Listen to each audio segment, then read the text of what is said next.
افغانستان نور امن دی. د اسلامي امارت د واکمنۍ چارواکي وایي افغانستان د هیوادوالو او بهرنیو سیلانیانو او خلکو لپاره امن دی. خو آیا افغانستان رښتیا هم د خپلو او بهرنیو خلکو لپاره امن دی؟ بشپړ جزئیات په ویډیو کې تر پایه وګورئ. پاتمنو لیدونکو ستړي مشئ.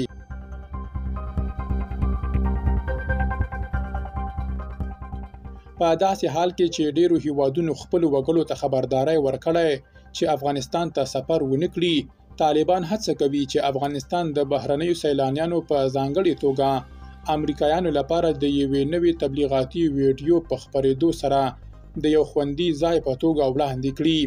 ویل کېږي چې دغه ویډیو د یوسف اریوبي په نوم د یو افغان ځوان لخوا جوړه شوې ده. هغه یو کاروباري دی او ډیری وخت د کالیفورنیا او کابل ترمنځ تګ راتګ کوي او د رضا افغانستان په نوم د ګرځندوی شرکت اداره هم پر غاړه لري. هغه له امریکایي رسنیو سره په مرکه کې ویلي د دې ویډیو د جوړېدو موخه دا ده چې په طنزیه ډول د افغانستان په اړه د لویدیځ منفي نظر وننګوي او هغه واقعیتونه انځور کړي چې سیلانیان افغانستان ته د سفر پر مهال ورسره مخ کیږي. نوموړی غواړي وښیي چې افغانستان یوازې خطر او جنگ نه دی، بلکې د لیدنې لپاره ځایونه، کلتوري تجربې او میلمه‌پاله خلک هم لري.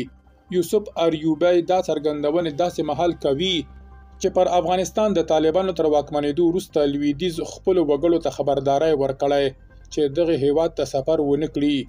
خو طالبان په ټولنیزو رسنیو کې د دې ویډیو په خپرېدو سره داسې ښیي چې افغانستان یو امن هیواد دی.